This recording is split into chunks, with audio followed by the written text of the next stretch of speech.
خدا باپ، خدا بیٹے، خدا روح القدس کے نام سے آمین۔ خداوند آپ سب کے ساتھ ہو۔ امید کرتا ہوں گھرانوں میں اور زندگیوں میں بڑا فضل ہوگا۔ خداوند کے زندہ اور جلالی کلام میں سے ہم سب متفق ہو کر دیکھتے ہیں۔ متی کی انجیل اس کا 7 باب اور اس کی 21 آیت سے 29 آیت سے مقدسہ تک،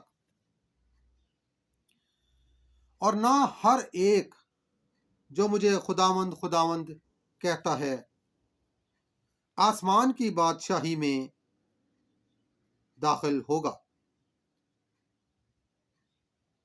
مگر وہی جو میرے آسمانی باپ کی مرضی پر چلتا ہے۔ اس دن بتیرے مجھ سے کہیں گے، اے خداوند، کیا ہم نے تیرے نام سے نبوت نہیں کی،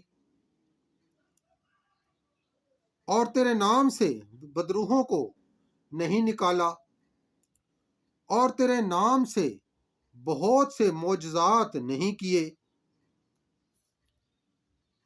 تب میں ان سے صاف کہوں گا کہ میرے تم سے کبھی واقفیت نہ تھی۔ اے بدکارو، میرے سامنے سے چلے جاؤ۔ پس جو کوئی میری یہ باتیں سنتا اور ان پر عمل کرتا ہے اس عقل مند آدمی کی مانند ہے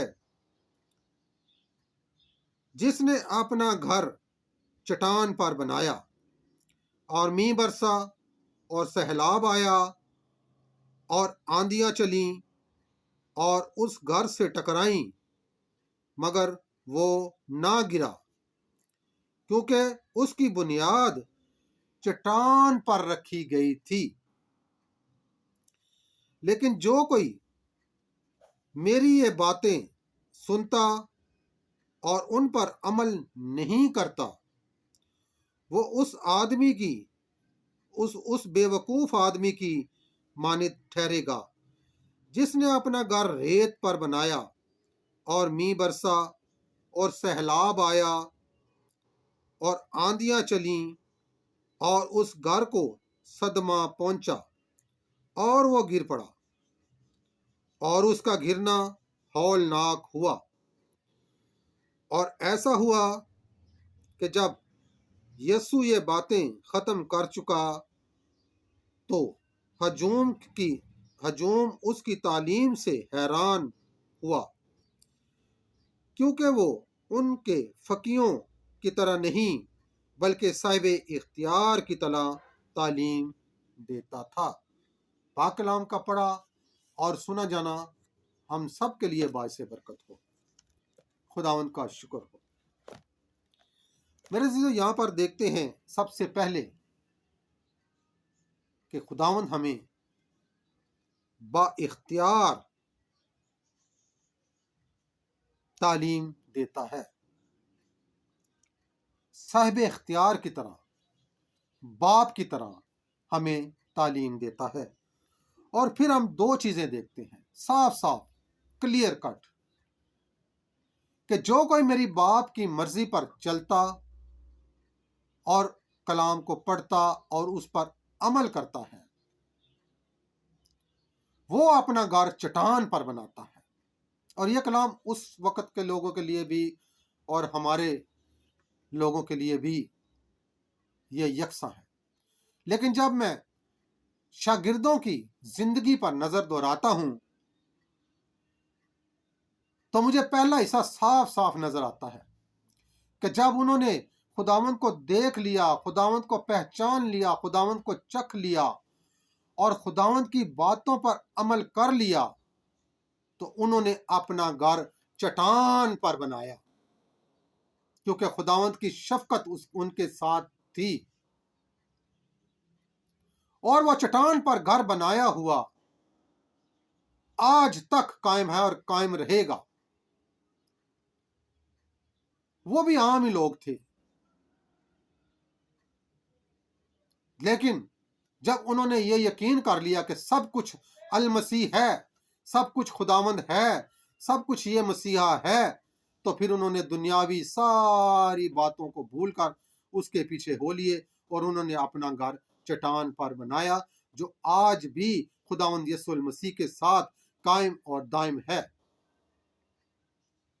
और आज ये कलाम हमारे लिए भी यही सबक आमेज है कि हम भी अपना भरोसा, ईमान, सब कुछ खुदावंद पर रखें और उसकी मर्जी को अपनी जिंदगी में पूरा करते हुए अपना घर चट्टान पर बनाएं, अपने कदम मजबूत करें, अपने ईमान में मजबूत हों, ताकि हम भी उसके बेटे और बेटियां कहलाने के काबिल हो जाएं और उसकी तरह उन तमाम चीजों पर फतह पाने के काबिल हो जाएं जिस तरह हमारा खुदावंद यीशु मसीह फतहमंद है। तो मेरे अजीजों, इन रोजों के दिनों में हमें इन सब बातों को फॉलो करना है।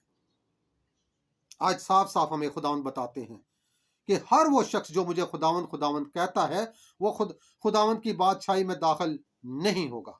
सिर्फ वही शख्स जो मेरे बाप की मर्जी को पूरा करता है। यह साफ साफ लिखा है, मगर वही जो मेरे आसमानी बाप की मर्जी को पूरा करता है या मेरे बाप की मर्जी पर चलता है, वही उसकी बादशाही में दाखिल होगा।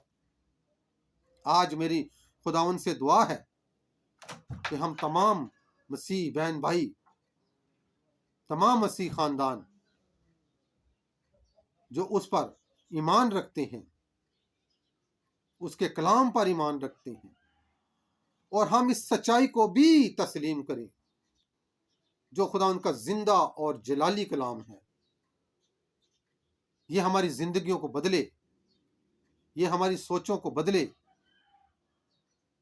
ताकि हम भी उन शागिर्दों की तरह अपना घर चट्टान पर बनाएं। और उसके लिए हमें खुदावंद पर भरोसा करना है और उसी पर अपना ईमान रखना है और उस ईमान में फिर कायम और दायम रहना है। यही सच्चाई है। ये सब कुछ मांगते और पा लेते हैं तेरे प्यारे बेटे अपने खुदावंद यीशु मसीह के नाम से, आमीन। आए हमारे बाप, तू जो आसमान पर है, तेरा नाम पाक माना जाए, तेरी बादशाही आए, तेरी मर्जी जैसी आसमानों में पूरी होती है ज़मीन पर भी हो। हमारे रोजीना की रोटी आज हमें दे, और जिस तरह हम अपने कर्जदारों को बख्शते हैं, तू हमारे कर्ज हमें बख्श दे, हमें आजमाइश में ना पड़ने दे, बल्कि हमें बुराई से बचा, क्योंकि बादशाहत, कुदरत और जलाल हमेशा तेरा ही है, आमीन। सलाम है मरियम, पुरफजल, खुदावन तेरे साथ है, तू औरतों में से मुबारक है, मुबारक है तेरे पेट का फल यीशु। ऐ मुकद्दसा मरियम, खुदा की माँ, हम गुनहगारों के वास्ते दुआ कर, अब और हमारी मौत के वक्त, आमीन। और जलाल बाप और बेटे और उल कुद्स का हो, जैसा कि इब्तिदा में था, अब है और हमेशा होगा, आमीन। अब हमारे खुदावंद यीशु मसीह का फजल, खुदा बाप की मोहब्बत और पाक रूह की रफ़ाक़त शराकत अब से लेकर हमेशा तक हम सब के साथ, हमारे घरानों के साथ, हमारे बाल बच्चों के साथ, अब से लेकर हमेशा तक होती रहे, आमीन। खुदा बाप, खुदा बेटे, खुदा रूह के नाम से, आमीन।